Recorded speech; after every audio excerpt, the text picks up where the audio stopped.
এনসিপির যারা নেতা সবগুলি তো জামাত ইসলামের অঙ্গ সংগঠন শিবিরের প্রোডাক্ট। যেমন হান্নান মাসুদ, কাদের, যারা এই যে বৈষম্য আন্দোলন, এরা কিন্তু এই নাহিদরা যখন আত্মসমর্পণ করে হারুনের কাছে, তখন কিন্তু এরা কিন্তু বাইরে থেকে ব্যাপক ফেসবুকে একটা ভূমিকা রাখছে, মানুষকে উৎসাহিত করে রাস্তায় নামার। অনেকেই নামিছে, নামে ছবি টবি তুলায় এখন বলে যে এইটা হচ্ছে আমি জুলাই যোদ্ধা। এই জুলাই অভ্যুত্থানটাকে আসলে রাজনৈতিকভাবে যারা ব্যবহার করছে বলে মনে করছেন, এটা থেকে আসলে পরিত্রাণ পাওয়ার উপায় কি? আপনার জুলাইয়ের আন্দোলন কি কোটার বিরুদ্ধে না? শুরুটা হয়েছিল শুরু না কোটার বিরুদ্ধে না? কোটা কি এখন ধ্বংস হয়েছে? আন্দোলন শেষ হয়ে গেল কোটার বিরুদ্ধে। আন্দোলনকারীদের, বৈষম্য বিরোধী আন্দোলনকারীদের কোটায় কেউ উপদেষ্টা হয়ে গেল, কেউ উপদেষ্টা হইল। হওয়ার পরে শুনলাম বিভিন্ন জন তাদের চেহারা কিন্তু চেঞ্জ হয়ে গেছে। আপনার বিশ্ববিদ্যালয়গুলোতে ওই গত এক বছরে যতগুলি নিয়োগ দিচ্ছে সকল বিশ্ববিদ্যালয়ে, আপনি খবর নেন একটা দলের সমর্থকদেরকে, এই গত 6 মাসে তো বিএনপি তার কিছু করতে পারে। তারা ছাত্র ছিল, আজকে গাড়ির চড়ে ঘুরে বিভিন্ন জায়গায় প্রোগ্রামে যাই। আমরা রাজনৈতিক কর্মী, প্রোগ্রামের টাকা কোথায় দিয়ে আসছি? আন্দোলন করে নাই, হেলিকপ্টারে চড়ে আপনার কবর জিয়ারত করতে চাচ্ছে। এটা তামাশা না? বৈষম্য বিরোধী আন্দোলনের কথা আমি যদি বলি, তারা যদি সেটাকেই যদি পুঁজি করে, তাহলে এই ছেলেগুলা যারা মারা গেছে তাদের ফ্যামিলিতে কি করছে? জামাত ইসলাম বাংলাদেশের রাজনীতিতে রাজনৈতিক দুর্নীতিবাজদের মধ্যে একটা শ্রেষ্ঠ সংগঠন, যারা আজকে জুলাইকে নিয়ে বেশি কথাবার্তা বলছে। আপনি জামাত ইসলামের একজন নেতার নাম বলেন যারা আজকে সংসদে আছে 5ই আগস্টের আগ পর্যন্ত একদিন কোথাও মিছিল বের করছে? জামাত আর আওয়ামী লীগের মধ্যে তো অলরেডি সমঝোতা শুরু হয়ে গেছে।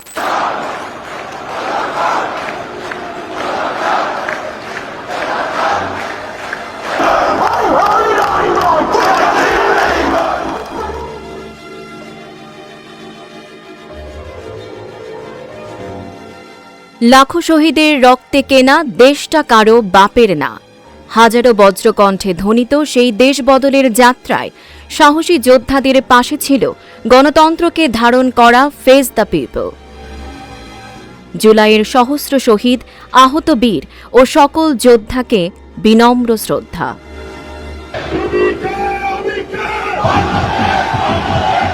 জুলাই স্মৃতিচারণ নিয়ে ফেস দ্য পিপলের নিয়মিত আয়োজন 36 জুলাইয়ের মুখোমুখিতে আজকে আমাদের স্টুডিওতে উপস্থিত আছেন বাংলাদেশ জাতীয়তাবাদী দলের কেন্দ্রীয় কমিটির সাবেক সহ দপ্তর সম্পাদক অ্যাডভোকেট তাইফুল ইসলাম টিপু।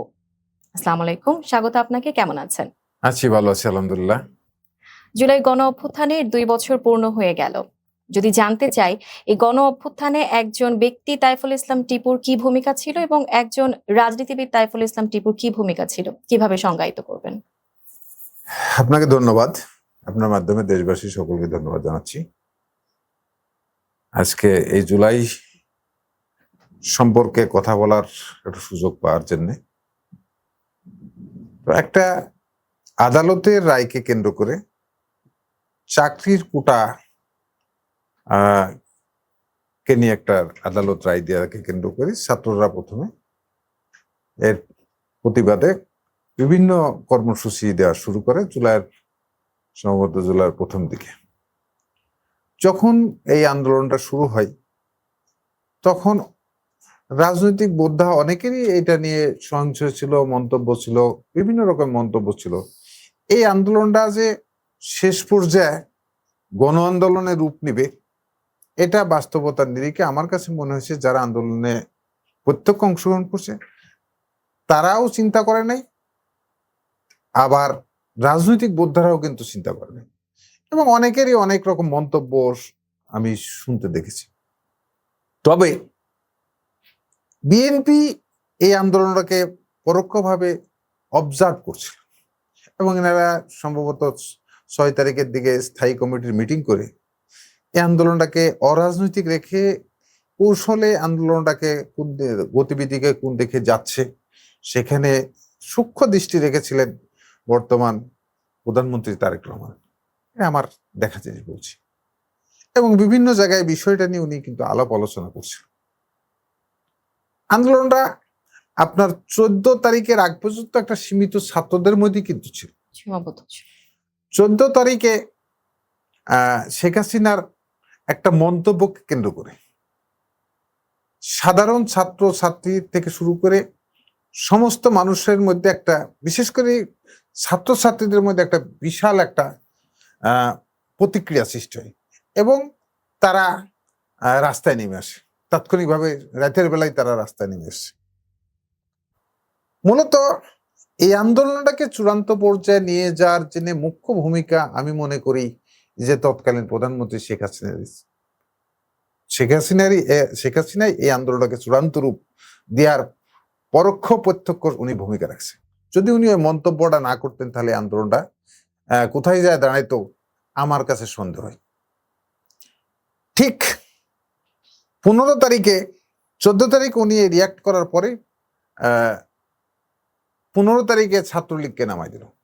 ওবায়দুল কাদের কিছু বক্তৃতা করলো। যখন ওদের উস্কানিমূলক বক্তৃতা যখন সারা দেশের মানুষ শুনলো, তখন বিশেষ করে ছাত্র সমাজের মধ্যে একটা আবেগ সৃষ্টি হয়েছে এবং প্রতিবাদী একটা জিহাদ সৃষ্টি হয়েছে, যার ফলে আপনার এটা ডে বাই ডে বাড়া শুরু করলো এবং ঢাকা ইউনিভার্সিটি টিএসসিতে ছাত্রলীগ আন্দোলনকারীদের উপর হামলা করছে। প্রথমে হামলা করে কিন্তু এদেরকে আপনার টিএসসি চত্বর থেকে এদেরকে সরাই দেয়। নারী শিক্ষার্থীদের উপরও হামলা করা হয়। নারী শিক্ষার্থীদের উপর হামলা করা হয়। তো সেদিন আমি একটা জিনিস আমি দেখেছি, সত্য কথাটা তো বলতে হবে, আমি খুব নিবিড় ভাবে এটাকে আমি পর্যবেক্ষণ করছি একটা রাজনৈতিক কর্মী হিসাবে। নাহিদ ফেসবুকে আসি একটা বক্তব্য দিলেন যে আজকে যদি আমরা রিটার্ন না আসতে পারি, আমরা যদি ঢাকা ইউনিভার্সিটিতে আর মুভ করতে না পারি, তাহলে কিন্তু আন্দোলন শেষ হয়ে যাবে। সবাইকে আসার আহ্বান জানানো। আহ্বানের পরিপ্রেক্ষিতে সেদিনকে ঢাকা ইউনিভার্সিটি না বিশেষ করে শিক্ষার্থীদের ব্যাপক ভূমিকা ছিল। শিক্ষার্থীরা কিন্তু সেদিনকে এই ছাত্রলীগের এই যে দানবী আচরণের বিরুদ্ধেও তারা কিন্তু আবার সংগঠিত নামছে এবং তারা শহীদ মিনার পর্যন্ত তারা কিন্তু মার্চ করছে এবং সেদিন থেকে আন্দোলনটাকে স্প্রেড সারা দেশেই ব্যাপক আকারে স্প্রেড হয়।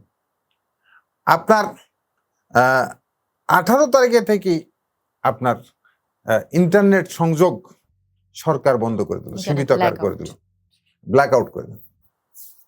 তখন এবং বিভিন্ন রাজনৈতিক নেতাদেরকে কিন্তু গ্রেপ্তার শুরু করছে।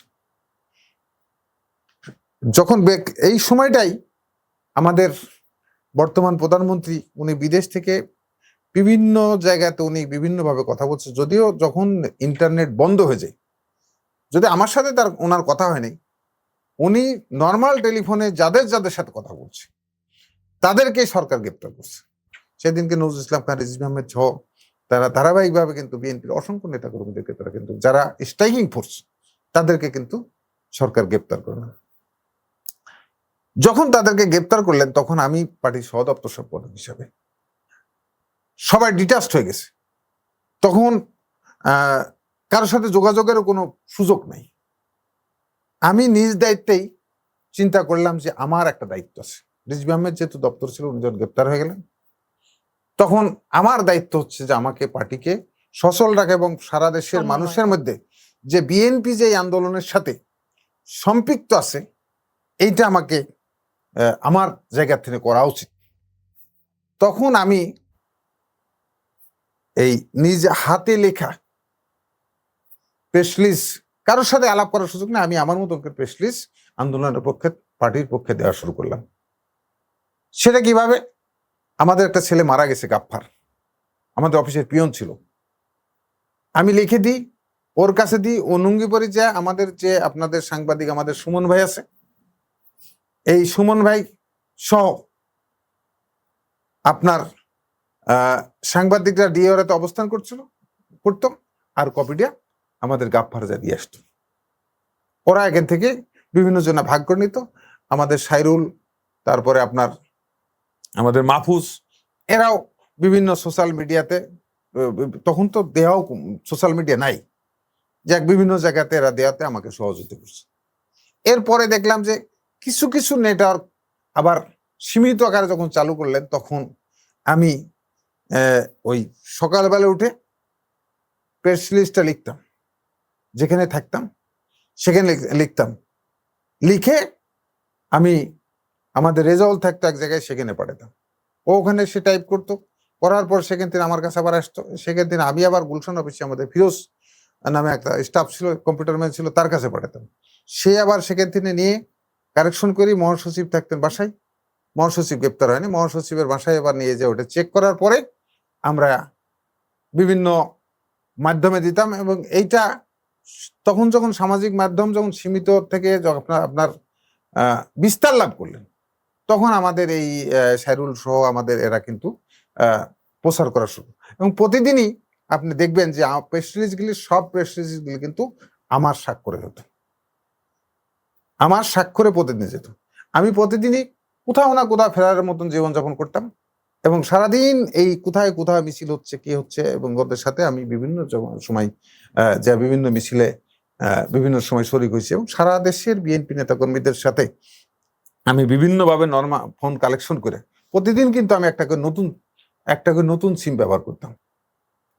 যে ওই তখন আপনার মোবাইল নেটওয়ার্ক ছিল না, নর্মালটা দিয়ে বিভিন্ন জায়গায় কথা বলে আন্দোলনটাকে আপনার এর ফাঁকে আমি দেখছি যে আমাদের তৎকালীন আমাদের ভারপ্রাপ্ত চেয়ারম্যান, বর্তমান প্রধানমন্ত্রী, উনিও বিভিন্ন জায়গাতে এই আন্দোলনটাকে বেগবান করার জন্য বাস্তবতা যেটা হচ্ছে, আমি আপনাকে বলি যে আন্দোলনটার আমার একটা জিনিস আমার কাছে খুব আশ্চর্য হয়ে গেছে।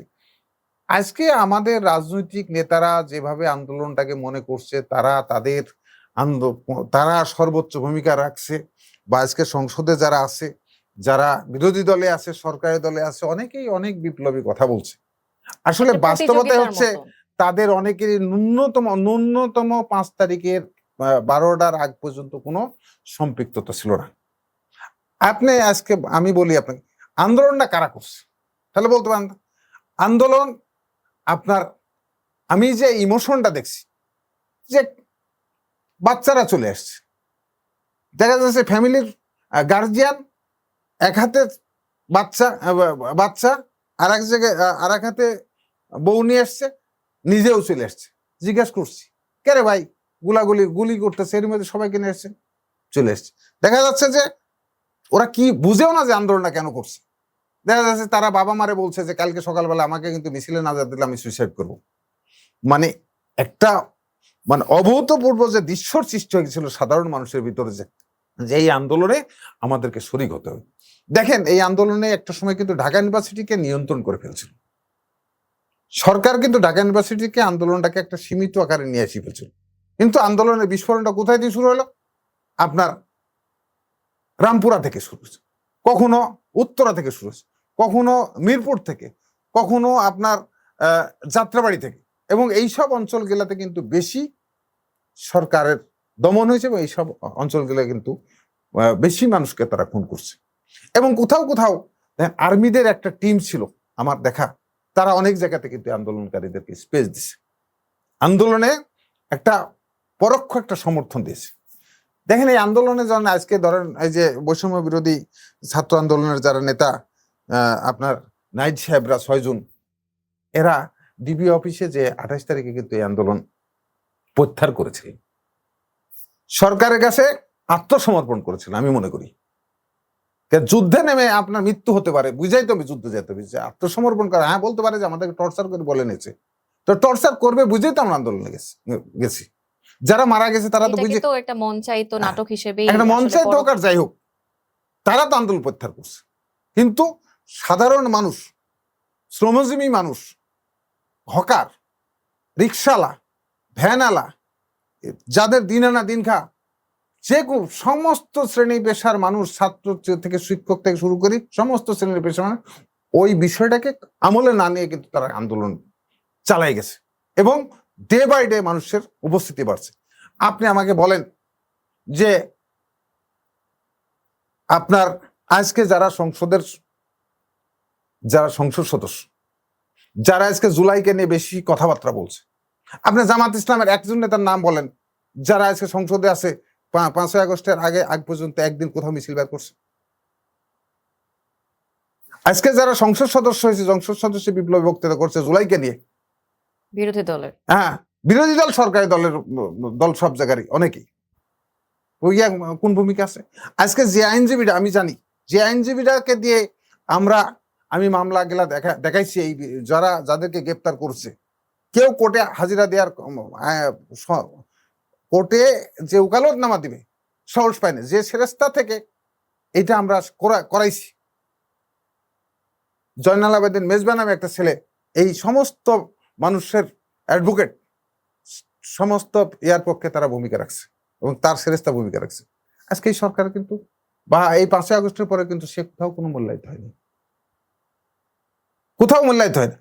যে সাংবাদিকরা আজকে আমি দেখেছি যেসব সাংবাদিকরা এর পক্ষে ভূমিকা রাখছে তারা কিন্তু কোথাও কিন্তু মূল্যায়িত হয় না 5ই আগস্টের পরে।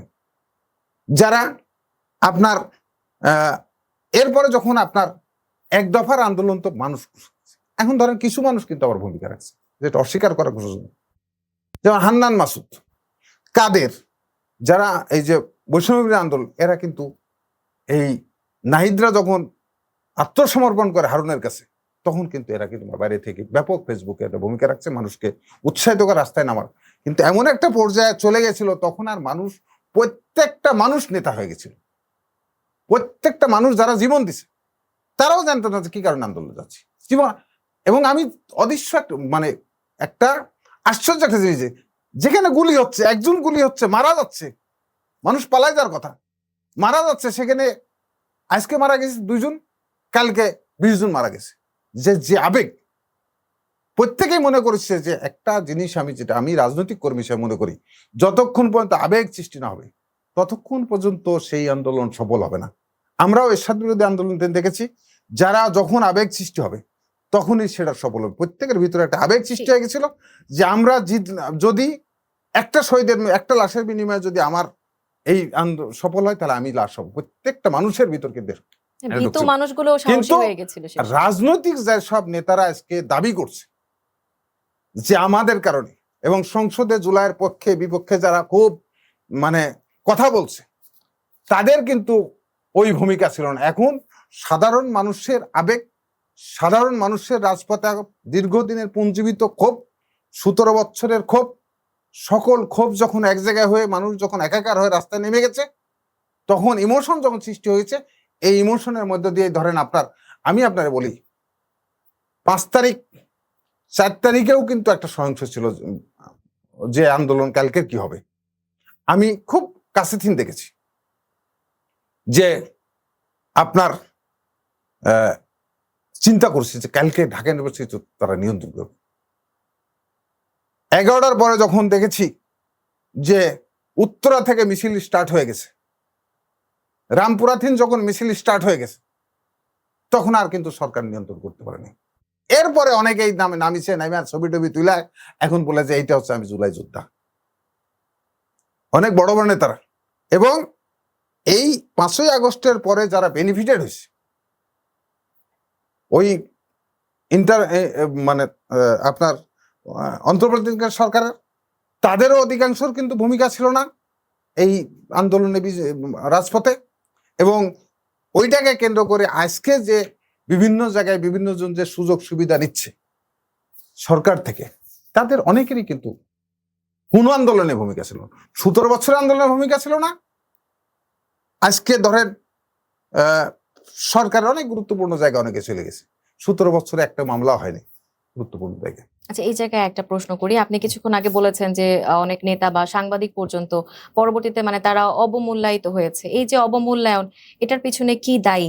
বা এই জুলাই অভ্যুত্থানটাকে আসলে রাজনৈতিকভাবে যারা ব্যবহার করছে বলে মনে করছেন, এটা থেকে আসলে পরিত্রাণ পাওয়ার উপায় কি? দেখেন, একটা বিষয় আপনাকে বলি, সেটা হচ্ছে বাংলাদেশের ইতিহাসে এই মানে আপনার ত্যাগ, নিজেদেরকে কিডন্যাপ করে নিজেদের পক্ষে নেওয়ার ইতিহাস তো আপনার স্বাধীনতা যুদ্ধের থেকে আছে। যেমন আপনার স্বাধীনতা যুদ্ধে আওয়ামী লীগের কিন্তু অধিকাংশ নেতারই কোনো ভূমিকা ছিল না, তারা অধিকাংশই কিন্তু ইন্ডিয়ায় যাচ্ছিল। যখন স্বাধীন হয়ে গেছে, দেশের মানুষ যখন যুদ্ধ করেছে, স্বাধীন করছে, রক্ত দিছে, দেওয়ার পর দেশে ফিরে আইসা তারা সবাই মুক্তিযোদ্ধার সনদ নিয়ে না এখন বলছে যে আমরা হচ্ছে স্বাধীনতার স্থপতি হয়ে গেছে। কিন্তু বাস্তবে আপনি দেখেন 71 সালে কিন্তু একজন আওয়ামী লীগের বড় নেতা মারা যায়নি, কিন্তু তারা কিন্তু স্বাধীনতা যুদ্ধটাকে টোটালি কিডন্যাপ করে তাদের পক্ষে নেওয়ার চেষ্টা করছে। স্বৈরাচার বিরোধী আন্দোলনে যারা ভূমিকা রাখছে, আমি তখন স্বৈরাচার বিরোধী আন্দোলনের সর্বোচ্চ সক্রিয় করব। আমি তখন রাজশাহী ইউনিভার্সিটির আমি কর্মী ছিলাম। তো আমি দেখেছি যারা এরশাদ বিরোধী আন্দোলনের সর্বোচ্চ ভূমিকা রাখছে, রিস্ক নিয়েছে, তারা আজকে অনেকেই পৃথিবী থেকে নীরবে বিদায় নিয়ে গেছে, তারা জীবন দিয়ে চলে গেছে, তাদের ফ্যামিলিরও কিন্তু আজকে আমরা কিন্তু খবর নিই নাই। দেখেন ১/১১ পরে যারা এই রাজনৈতিক বিকেন্দ্রীকরণের পক্ষে ছিল, আজকে তারা কিন্তু পূর্ণবাসিত হয়ে গেছে। যারা ১/১১ এই রাজনৈতিক বিকেন্দ্রীকরণের বিরুদ্ধে ছিল, তারা আজকে কিন্তু পরিত্যক্ত হয়ে গেছে। আবার আপনার এই যে ৫ই এই যে আপনার জুলাইয়ের যে আন্দোলন, এই জুলাইয়ের আন্দোলনে যারা, আপনার জুলাইয়ের আন্দোলন কি কোটার বিরুদ্ধে না? শুরুটা হয়েছিল শুরু কোটা না নিয়ে। কোটার বিরুদ্ধে না? কোটা কি এখন ধ্বংস হয়েছে? হ্যাঁ, সংসদ আইন কোটা বলবৎ আছে না?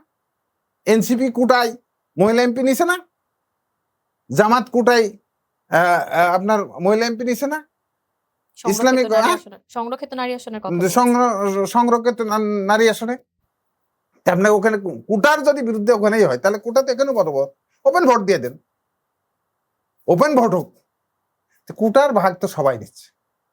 দেখেন আপনার এই যে আন্দোলন শেষ হয়ে গেল কোটার বিরুদ্ধে, আন্দোলনকারীদের, বৈষম্য বিরোধী আন্দোলনকারীদের কোটায় কেউ উপদেষ্টা হয়ে গেলেন, কেউ উপদেষ্টা হইলেন। হওয়ার পরে শুনলাম বিভিন্ন জন তাদের চেহারা কিন্তু চেঞ্জ হয়ে গেছে, এবং কোটা না কোথাও না কোথাও এখনো কিন্তু বলবৎ আছে। যখন সেই কারণে আমি বলছি যে এখনো ওই ধারাবাহিকতা, ওই স্বাধীনতা যুদ্ধের যে কিডন্যাপের ধারাবাহিকতায় এখন যারা বিভিন্ন কারণে তারা ক্ষমতায় এসে গেছে, এখন এখানে পার্লামেন্টে ওরা বলছে আমরা যারা রাজপথে ছিলাম বা যারা রাজপথে ছিল তারা আজকে হারায় গেছে, কালের বিবর্তনে হারা যাবে, এটাই স্বাভাবিক। এই প্রেক্ষাপটে আসলে সংবিধান সংস্কার নিয়ে একটা প্রশ্ন করতে চাই। সরকার বলছে সংবিধান সংস্কারে বিরোধী দলকে সংসদীয় কমিটিতে এসে আলোচনা করা উচিত, কিন্তু বিরোধী দল বলছে সংসদীয় কমিটিতে সংখ্যাগরিষ্ঠতার কারণে জুলাই সনদ ক্ষতিগ্রস্ত হতে পারে। আপনার মতে কোন প্রক্রিয়াটা আসলে বেশি গ্রহণযোগ্য, সংসদীয় কমিটি নাকি একটি স্বাধীন সংবিধান সংস্কার কাউন্সিল? এখানে আমি যেটা বুঝছি যে একটা পক্ষ তো স্বাধীনতা যুদ্ধকে চাই না, স্বাধীনতা যুদ্ধকে একবারে নিশ্চিহ্ন করে দিয়ে এখন জুলাই আন্দোলনকেই তারা প্রায়োরিটি দিয়ে নিয়ে আসতে চাচ্ছে। বাংলাদেশের ইতিহাস জুলাই থেকে ২৪শে জুলাই থেকে শুরু করতেছে। আপনার একটা সংবিধান তো আবার থাকতেই হবে, সেই সংবিধানে আপনার যা যা প্রয়োজন আপনি সংবিধান সংশোধন করেন, পরিবর্তন করেন, কিন্তু টোটালটাকেই আপনাকে মানতে হবে না, মানবো না। এই জন্য আপনার ওই যে সংবিধান সংশোধনী কমিটিতে তারা দিচ্ছে না। আপনার এটাকে একটা ইস্যু, এটাই একটা ইস্যু বানায় আবার একটা গোলাপানিতে পরিবেশ সৃষ্টি করে, পরিবেশ খারাপ করতেছে। আজকে আপনার সরকারের বিরুদ্ধে অনেক কথা তারা বলছে, বিরোধী দল কিন্তু সরকারের বিরুদ্ধে অনেক কথা বলছে। সরকারে তাদের লোক আছে না, সকল সকল সারা বাংলাদেশের সকল আইনজীবীদের, সরকারি আইনজীবী তাদের যারা ওই ৫ই আগস্টটাকে পরে হয়েছিল, তারা তো সবাই এই সরকার আমলে কিন্তু তারা দায়িত্ব পালন করতেছে, সুবিধা নিচ্ছে না। বার কাউন্সিলে কেন তুমি বার কাউন্সিলে এই যে অ্যাডক কমিটি হলে অ্যাডক কমিটিতে জামাত সুবিধা নেয়নি? আপনার বিভিন্ন জায়গায় এখনো যেটা আপনার বিভিন্ন জায়গাতে নিছে, এখনো তো ধরেন বিভিন্ন জায়গায় তারা সেই সময় যে ৫ই আগস্টের পরে নিয়োগ দিছে, সেই নিয়োগে তারা তো এখনো তো সেই পদগুলি ছাড়ে নাই। আজকে আপনার অনেক বড় কথা বলছে বিরোধী দল, আপনার এই ৫ই আগস্টের পরে যে দুর্নীতি হয়েছে, এই দুর্নীতি তো অনেক জায়গাতে আওয়ামী লীগের ১৭ বছরকেও ছাড়াই গেছে। যদি একটা উপদেষ্টার পিএস এর অ্যাকাউন্ট থেকে যদি ৬ মাস ১ বছরের মধ্যে যদি ৩০০ কোটি টাকা পাওয়া যায়, আপনার বিশ্ববিদ্যালয়গুলোতে ওই গত এক বছরে যতগুলি নিয়োগ দিচ্ছে সকল বিশ্ববিদ্যালয়ে আপনি খবর নেন, একটা দলের সমর্থকদেরকে এই গত ৬ মাসে তো বিএনপি তার কিছুই করতে পারেনি। গত এক বছরে তো বিএনপি তার ১% নিয়োগ দিতে পারেনি। তাদের যে ব্যাংক ব্যালেন্সের কথা বললেন, এগুলো কি প্রমাণিত হয়েছে? এটা তো পত্রপত্রিকা এসে সবাই দেখছে, এর কারণ হচ্ছে চেকও করা হয়েছে। তারা ছাত্র ছিল, আজকে গাড়ি চড়ে ঘুরে বিভিন্ন জায়গায় প্রোগ্রামে যায়। আমরা রাজনৈতিক কর্মী, এই প্রোগ্রামের টাকা কোথায় থেকে আসে? একটা কর্মসূচি পালন করতে কত টাকা লাগে? একটা বর্তমান প্রেক্ষাপটে আগের মতো তো কর্মসূচি না, এখন তো কর্মসূচি ব্যয়বহুল হয়েছে। গতকালকে দেখলাম যে একটা আপনার সার্জিস আলমরা মোটরসাইকেল শোডাউন করছে। একটা মোটরসাইকেল শোডাউন করতে মিনিমাম যদি নর্মাল খরচ হয়তো 2 লাখ টাকা খরচ। তুমি ছাত্র ছিলা, তোমার আজকে দেখেন দুর্ভাগ্য জাতির কোনটা, আন্দোলন করে নাই, হেলিকপ্টারে চড়িয়ে আপনার কবর জিয়ারত করতে যাচ্ছে। এটা তামাশা না? তার পরিবারটা কি খাইছে আজকে? ওরা যদি বৈষম্য বিরোধী আন্দোলনের কথা আমি যদি বলি, তারা যদি সেটাকেই যদি পুঁজি করে, তাহলে এই ছেলেগুলা যারা মারা গেছে তাদের ফ্যামিলি জন্য কি করছে তারা? এখন তো তারেক রহমান তাও চিন্তা করছে কিছু করার জন্য। 20,000 টাকা করে তো 3টা ক্রাইটেরিয়া করছে। বৈষম্য বিরোধী আন্দোলনের যারা, তারা তো উপদেষ্টা ছিল, তাদের যারা পঙ্গু ছিল তাদের চিকিৎসার ব্যবস্থা কতজনকে করছে? সরকারের কোষাগার থেকে টাকা দিতে কোনো সমস্যা নাই। এখানে বিল্ডিং বানানো, জাদুঘর বানানোর চাইতে সেই মানুষগুলো চিকিৎসা বানানো এই ক্ষেত্রে কি জুলাই ফাউন্ডেশনের ব্যর্থতা দেখছেন? জি, এই ক্ষেত্রে কি জুলাই ফাউন্ডেশনের ব্যর্থতা দেখছেন? আমি তো স্পষ্টভাবে বলতে পারি, জুলাইকে ব্যবহার করে, এই জুলাইয়ের লাশকে ব্যবহার করে যারা জুলাই আন্দোলনে তৎকালীন, আমি তাদেরকে সম্মান করি, তারা আন্দোলনে ভূমিকা প্রথমে স্টার্টিং রাখছে, কিন্তু পরবর্তী পর্যায়ে এটাকে ব্যবহার করে তারা ব্যক্তিগত সুবিধা নিতে গেছে। তারা চাকরির জন্য আন্দোলন করে আজকে এমপি হচ্ছে, দল মানে আপনার রাজনৈতিক দল গঠন করতেছে, এখানে বিভিন্ন সুবিধা নিচ্ছে, চাকরির জন্য আন্দোলন করছে। কিন্তু বাস্তবতা হচ্ছে যে অনেকেই বলছে, অনেকের ফ্যামিলি বলছে তাদেরকে টেলিফোন করলে পাওয়া যায় না। আপনার যারা আন্দোলনের কথা বলছে তাদেরকে, আর বাংলাদেশের রাজনীতিতে আমি একটা কথা আপনাকে আজকেও বলি, জামাত ইসলামকে আমি রাজশাহী ইউনিভার্সিটি চিনি, তাদের সাথে আমার সম্মুখ বহু যুদ্ধের ইতিহাস আছে। তারা সারা জীবনে পিছন দরজা দিয়ে বাড়াইতে চাই, এবং বাংলাদেশের রাজনীতিতে জামাত ইসলাম যে দুর্নীতি ঢুকাই ফেলছে, এই দুর্নীতি আর কবে শেষ হবে এটা বলা মুশকিল। কারণ আজকে যে নির্বাচনে যাবেন সেই নির্বাচনে তারা টাকা দিয়ে ভোট কেনার একটা ট্রেন দিচ্ছে।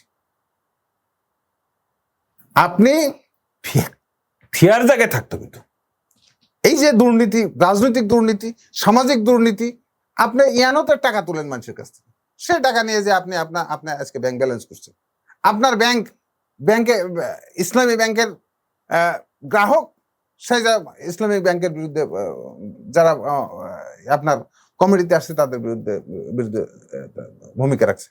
এটা হচ্ছে, আমি মনে করি জামাত ইসলাম বাংলাদেশের রাজনীতিতে রাজনৈতিক দুর্নীতিবাজদের মধ্যে একটা শ্রেষ্ঠ সংগঠন। জামাত ইসলাম যদি এনসিপির সঙ্গে যুক্ত না হতো, চিত্রটা কি ভিন্ন হতো? কি মনে হয়? কোনটা? যা বলছেন, যে অ্যালিগেশন গুলো দিচ্ছেন। না, ওরা তো এনসিপি যারা নেতা এখন সবগুলি তো জামাত ইসলামের অঙ্গ সংগঠন, শিবিরের প্রোডাক্ট। আপনি খেয়াল করে দেখবেন, যারা শিবিরের প্রোডাক্ট তাদেরকে তারা পাশ করাইছে, যারা শিবিরের প্রোডাক্ট তাদেরকে পাশ করাইছে। যারা শিবিরের প্রোডাক্ট না, সার্জিজ আলমকে কিন্তু পাশ করায় নাই, নাহিদকে পাশ করাইছে, ওই কি হাসনাত আব্দুল্লাহকে পাশ করাইছে, হান্নান মাসুদকে পাশ করাইছে, আক্তারকে পাশ করাইছে, কিন্তু আরো যাদেরকে নমুনা ছিল তাদেরকে কিন্তু পাশ করাতে কিন্তু ভূমিকা রাখেনি, কারণ এরা অরিজিনাল শিবিরের প্রোডাক্ট। আমি মনে করি, আমার রাজনৈতিক অভিজ্ঞতা থেকে বলতেছি।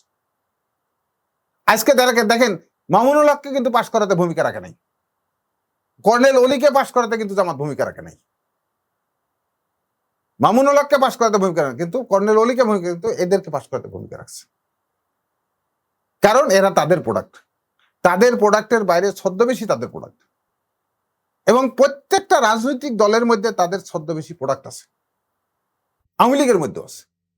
আর এখানে তো বাংলাদেশের রাজনীতিতে আর একটা কবর আওয়ামী লীগ রচনা করছে, বাংলাদেশকে আজকে জঙ্গি রাষ্ট্রে পরিণত করার জন্য।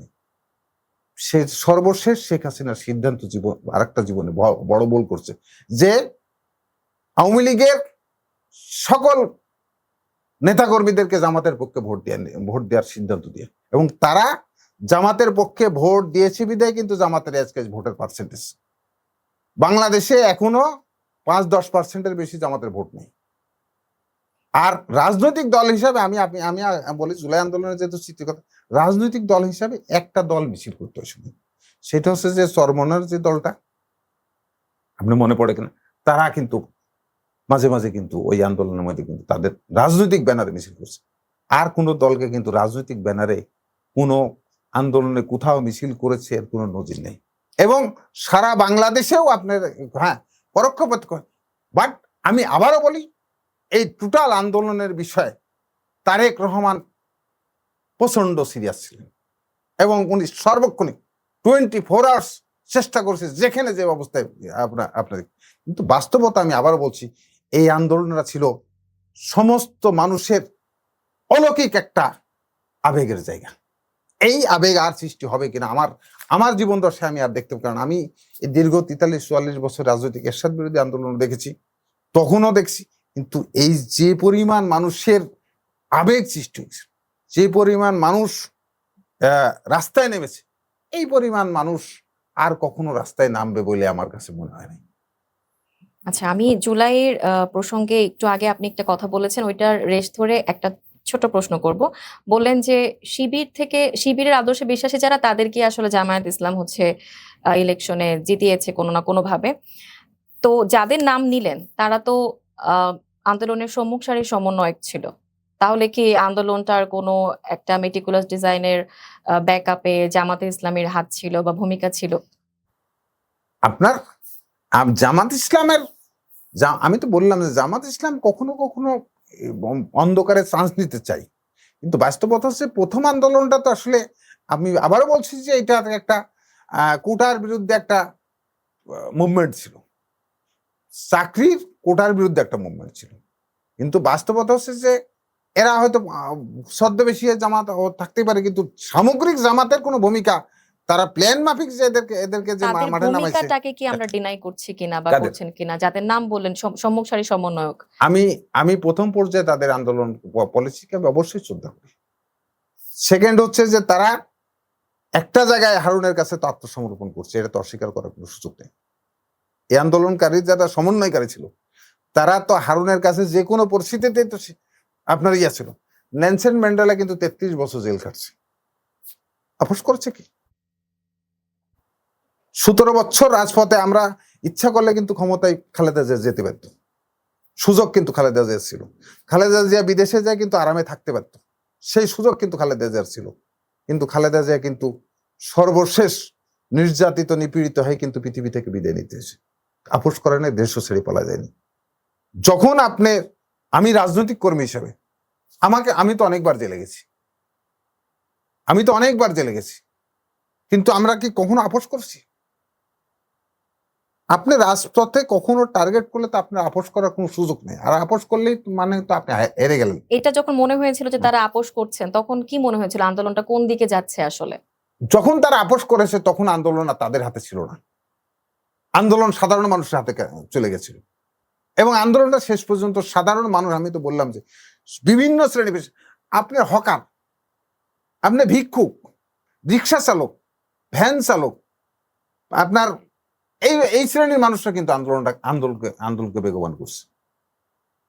আন্দোলনটাকে রাজপথে নিয়ে রাখছে হচ্ছে আপনার যে শিশু, যে ছাত্ররা কিছু বোঝে না, সে রাস্তায় চলে এসছে স্কুল থেকে পাড়ায়। বললাম তো যে অনেকের বাবা মা নিষেধ করছে, কালকে যাবা না, বলছে যে যদি আমাকে না যেতে দিত আমি কিন্তু সুইসাইড করবো। আবেগটা কোথায় যে দাঁড়াইছিল, এটা যদি কোনো রাজনৈতিক নেতাও যদি বলতো তাহলেও কিন্তু এই আন্দোলন থামতো না। এই যে আপনি আন্দোলনে আপনার বিশাল ভূমিকার কথা আপনি স্বীকার করেছেন, যে আপনি সমন্বয় করেছেন, সেই সময় একটা রীতিমতো ছোটখাটো বা বড় তথ্যযুদ্ধের মতনই ব্যাপার ছিল। এরপরেও স্বতন্ত্রভাবে নির্বাচন করেছেন, দীর্ঘ 43 বছর দলের সঙ্গে থাকার পরেও বহিষ্কৃত হয়েছেন। জুলাইয়ের সঙ্গে এমনভাবে সম্পৃক্ততা থাকার পরেও কেন নেতারা বা আপনার মতো নেতারা বহিষ্কৃত হলেন? বিষয়টা হচ্ছে, আপনাকে বলি, সেটা হচ্ছে যে জীবনের রাজনীতিতে আসার পরে যতগুলি বাংলাদেশের ক্রাইসিস হয়েছে, সকল ক্রাইসিসেই ভূমিকা রাখার আমার সুযোগ হয়েছে এবং চেষ্টা করছি। এখন যেহেতু আমাদের লিডার দেশের বাইরে ছিলেন, বাস্তবতার পরিপ্রেক্ষিতে হয়তো উনি পারিপার্শ্বিক কারণে এবং রাজনীতিতে একটা বিভিন্ন শ্রেণীর একটা প্রভাব অলিখিত থাকে, ইচ্ছা করলেই কিন্তু আমাদের তারেক রহমান স্বাধীনভাবে সবকিছু করতে পারে না, কারণ কখনো না কখনো কোনো না বলাই কোনো না কোনো বিষয়ে প্রভাবিত করার চেষ্টা করে। তো সেই কারণে আপনার উনি হয়তো আমাদেরকে পারে নাই, কিন্তু যেহেতু রাজনীতি করি নৈতিকতার জায়গাতে, আদর্শের জায়গাতে, এবং রাজনীতিটাকে রাজনৈতিক জায়গায় রাখার জন্য এই যে কথাটা বললাম যে কখনো কখনো তো আপনাকে নিজের জীবন দিয়েও সঠিকটাকে বাস্তবায়ন করার চেষ্টা করতে হবে, সবটা চেষ্টা হবে তা না। তো সেই জায়গা থেকে আমি নির্বাচন করছি, যে আমার কাছে মনে হয়েছে যে এই জায়গাটা সঠিক হচ্ছে। এবং হয়তো আজকে আমাদের এই নির্বাচন করাটাকে অনেকেই মনে করবে যে দলের বিরুদ্ধে যাওয়া, কিন্তু আমরা যেটা করেছি যে অনেক মানুষ তারেক রহমানকে জিম্মি করতে চাই। অনেক মানুষ দেখেন ৮ সালের নির্বাচনে কিন্তু বেগম খালেদা জিয়া নির্বাচন করতে যাইতে চাই নাই। আমি আজকে দায়িত্ব নিয়ে বলতেছি, এই মাহমুদুর রহমান, মুজাহিদ সাহেব সব বিএনপির আরো কিছু নেতারা সেদিনকে কিন্তু খালেদা জিয়াকে এই নির্বাচনে ৮ সালের নির্বাচনে যেতে বাধ্য করেছে, ৩০ সিট পেয়েছে। সেদিনকে যদি খালেদা জিয়া নির্বাচন না করতো তাহলে আমাদেরকে হয়তো ১৭ বছর এত পে করতে হয় না। আজকে আমরা যেটা করছি যে আমরা তারেক রহমানকে ওই সিন্ডিকেটের বাইরে নিয়ে আসতে চাইছি। তারেক রহমানকে যে আজকে সারা বাংলাদেশে যে আপনার পরিবার তন্ত্র দিয়ে তারেক রহমানকে যে জিম্মি করার যে চেষ্টা চলছে, এর বিরুদ্ধে আমরা কিন্তু প্রতিবাদ করে নির্বাচনটা করেছি।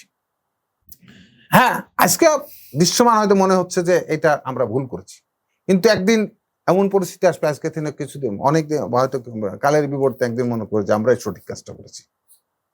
এই মানে অভ্যন্তরীণ কোন্দল মিটিয়ে বা আপনার ভবিষ্যৎ রাজনৈতিক পরিকল্পনা কি, মানে দলে ফেরার কোনো সুযোগ বা সম্ভাবনা তৈরি হবে নাকি? দেখুন, এই দলটার অনেক চড়াই উত্তরের সাথে আমরা জড়িত, আমরা আছি, এই দলেই আছি।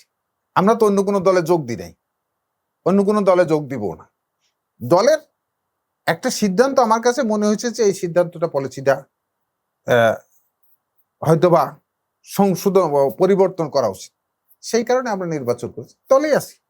দল যদি মনে করে যে আবার সাংগঠনিকভাবে কাজে লাগাবে, তাহলে আমরা এখনো তো কাজ করছি, সাংগঠনিকভাবে হয়তো কাজটা করছি না, তো কাজটা করব। দেখুন, আমাদের তো জীবনের একটা প্রাপ্তি এসছে, নির্বাচন করেছি, দল করছি, রাজনীতি করছি, তার বিনিময়ে তো একটা প্রাপ্তি এসছে। একটা বিশাল অঙ্কের মানুষ দাঁড়িপাল্লা, ধানের শীষ, দল, এর বাইরেও কিন্তু আমাদেরকে ভোট দিচ্ছে।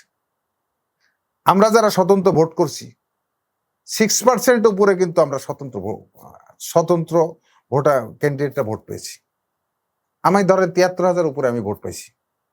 তেই বিএনপি ক্ষমতায় যাবে, ধানের শীষ, তারপরে হিন্দুরা যা একদিকে ভোট দিল, বিএনপিকে ভোট দিল, আওয়ামী লীগরা যা মুসলমান আওয়ামী লীগ যা দাঁড়িপাল্লায় ভোট দিল, এরপরে একটা একটা করে ভোট আমাকে ৭৩,০০০ মানুষ ভোট দিচ্ছে লালপুর বাগাতি পাড়ার। এটা আমার জীবনের অর্জনটাও তো আমি বুঝলাম যে আমাকে মানুষ ভালোবাসে, সকল দলের বাইরেও আমাকে এত একটা মানুষ ভালোবাসে, একটা বিশাল অংশ। যদি আজকে যদি সেটা না হতো, শেখ হাসিনার পলিসি বা ইন্টারন্যাশনাল পলিসি না হলে তো ইনশাল্লাহ পার্লামেন্টে আসতে পারতাম। এর বাইরেও ধরেন আজকে আমি বহিষ্কার হওয়াতে আমার কাছে মনে হয়েছে যে আমার জীবনের অনেক একটা বড় জিনিস আমার অর্জন করার সৌভাগ্য হয়েছে। যত বাংলাদেশের যত আনাচে কানাচে নেতাকর্মী আমার সাথে টেলিফোনে এখনো মনে করেন যে প্রতিদিন ২-৩০০ নেতাকর্মী কথা বলে, তারা সবাই আমার প্রতি সহানুভূতি বলছে। তারা ম্যাক্সিমাম একজনও আজ পর্যন্ত বলে নাই যে তুমি অন্যায় করছো, আমারও বলছে যে আপনার প্রতি অবিচার করা হয়েছে, আপনার রাস্তার মানুষ। অনেকেই বলছে যে আমরা যে দলের কাজ করতে যাবো, অনেকে বলছে যে দলে মান অভিমান ভেঙে আপনি আবার পার্টি অফিসে আসেন। আপনার তাও তো একটা কথা বলতে পারি, এখনো তো আপনি ফোন ধরেন। এই যে সারা বাংলাদেশের মানুষের যে আমার প্রতি যে একটা সাধারণ মানুষ হিসাবে যে আবেগ, যে আমার প্রতি যে ভালোবাসা, এটা তো বোঝার একটা সৌভাগ্য হলো। আর রাজনীতিতে তো শেষ বলে কোনো কিছু নেই। যারা দলের বিরুদ্ধে চলে গেছে, অনেক বড় বিরুদ্ধে গেছে, আমি তো দলের বিরুদ্ধে যাই না, আমি ভোট করেছি। আর যারা খালেদা জিয়া পরিবারকে ধ্বংস করতে গেছে, ধ্বংস করার দায়িত্ব নিয়েছে, তারা আজকে আবার পুনর্বাসিত হয়ে গেছে অনেকেই। এই সরকারই তো পুনর্বাসিত হয়েছে অনেকেই। সেই জায়গা থেকে কিন্তু আমরা তো এই দলেই আছি, এই দলেই থাকবো। দলের যে কোনো ক্রাইসিস মোমেন্টে আমরা থাকবো। দল অবমূল্যায়ন করছে এরকমটা কি মনে হয়? আমরা এগুলো মনে করি না। মানুষের ভালোবাসার জন্য দল করছি, কর্মী থেকেই তো নেতা হয়েছি। আর যারা বাবার পরিচয়, মায়ের পরিচয়, আত্মীয়র পরিচয় বিভিন্ন ভাবে আজকে আসছে, কালকে যখন আবার ক্রাইসিস হবে তারা কে কোথায় হারিয়ে যাবে, আমি শঙ্কিত। এই জায়গাটাতে আমি শঙ্কিত। আমি দয়া করে অনুরোধ করব, যারা আজকে এই যে আমাদের নেতা তারেক রহমানের বদলতে বিভিন্ন ভালো ভালো জায়গায় যাচ্ছেন সরকারের, তারা দয়া করে দলের যদি ক্রাইসিস যখন আসবে তারা বিদেশির পাসপোর্টটা কিন্তু স্যালেন্ডার করে নেবে।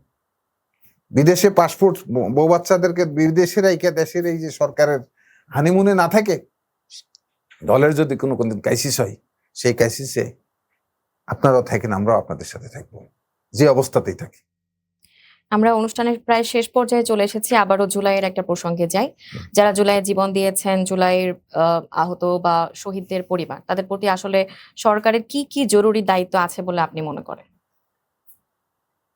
আসলে জুলাই যারা ভূমিকা রাখছে, যারা নিহত হয়েছে, অবশ্যই এই বিষয়গুলা আমাদের বর্তমান প্রধানমন্ত্রী পদক্ষেপ নিচ্ছে তাদেরকে বিভিন্নভাবে ধরুন ভাতা দেওয়া। তাদের জন্য আরো কি কি করা যায়? আমি মনে করি যে তাদের ফ্যামিলিগুলোকে পরিপূর্ণ পুনর্বাসন করা উচিত।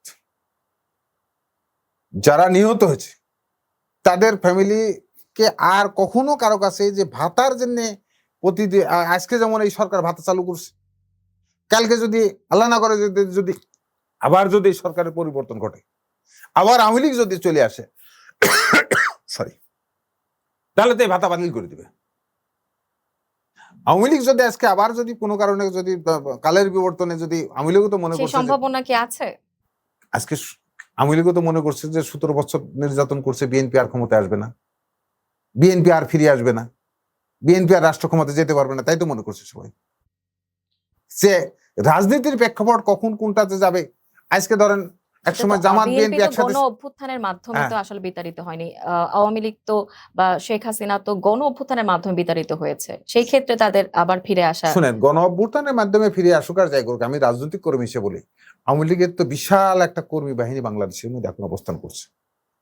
আওয়ামী লীগের তো একটা বিশাল ভোটার বাহিনী তো বাংলাদেশের মধ্যে অবস্থান করছে। এটাকে ইচ্ছা করলেই তো কেউ নিঃশেষ করে দিতে পারবে না। আমাদেরকেও তো নিঃশেষ করার চেষ্টা করেছে, পেরেছে, আমরা তো আবার ক্ষমতা এসেছি।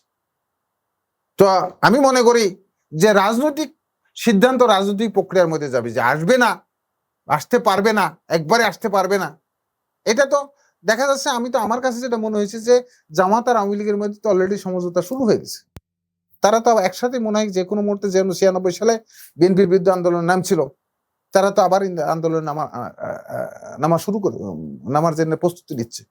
দেখেন কয়দিন আগে এই যে কি আপনার সে পরীক্ষা নিয়ে একটা ঘটনা ঘটছে, এখানে দেখা যায় জামাত শিবিরের পোলারাও মিছিল করতেছে, আবার ওইদিকে ছাত্রলীগের পোলারাও কিন্তু মিছিলে নামছে। তো যে কোনো ইকুয়েশনে যে তারা এক জায়গায় হবে না তবে আমি যেটা আপনি যেটা প্রশ্নটা করছেন, ভালো প্রশ্ন করছেন। আমি মনে করি বাংলাদেশের প্রধানমন্ত্রীকে আমি বলতে চাই, যেহেতু জুলাইয়ের আহত নিহতদের প্রতি আপনি প্রথম থেকেই আপনার সহানুভূতিশীল, এখনই আপনারা পারিবারিকভাবে তাদেরকে এমন ভাবে আপনি এস্টাবলিশ করে দেন যাতে এদেরকে আর কখনো কোথাও না যায়। এই যে আপনার এই ভাতা সিস্টেম, যে 20,000 টাকা 15,000 টাকা এই ক্যাটাগরি, এটা একটা সরকার আসলে এটা বাতিল করে দিবে, তখন এরা আবার রাস্তার মধ্যে ঘুরবে। যেহেতু তারা জীবন দিচ্ছে, তাদের জীবনের বিনিময়ে, কারো অঙ্গের বিনিময়ে, যারা আজকে আহত তাদের কারণেই কিন্তু আজকে রাষ্ট্র ক্ষমতায় এই যে আজকে সরকার।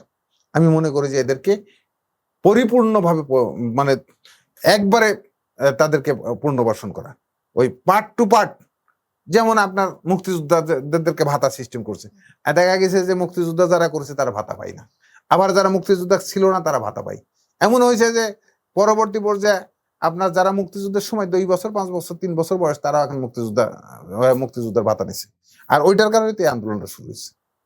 তো সেই কারণে আমি বলবো যে জুলাই যোদ্ধাদেরকে আমি প্রধানমন্ত্রীকে অনুরোধ করব, জুলাই যুদ্ধে যারা নিহত হয়েছে, যারা আহত হয়েছে, তাদেরকে রাষ্ট্রের এদের কারণে যেহেতু রাষ্ট্র ব্যবস্থার বর্তমান প্রেক্ষাপট সৃষ্টি হয়েছে, তাদেরকে পার্মানেন্টলি আগামী 6 মাসের মধ্যে তাদেরকে পার্মানেন্টলি তাদের ফ্যামিলিগুলোকে এস্টাবলিশ করা, যাতে আর কোনোদিনও কোথাও যেন তাদেরকে এবং জানা তাদের সঠিক মূল্যায়ন নিয়ে আসলে যেন কেউ কোনো প্রশ্নই করতে না প্রশ্নই না পারে। করতে পারে। ধন্যবাদ আমাদেরকে সময় দেওয়ার জন্য, জুলাই নিয়ে আপনার ভাবনা, স্মৃতিচারণ এবং দেশ নিয়ে আপনার ভাবনা আমাদের সাথে ভাগ করে নেওয়ার জন্য অসংখ্য ধন্যবাদ। Thank you.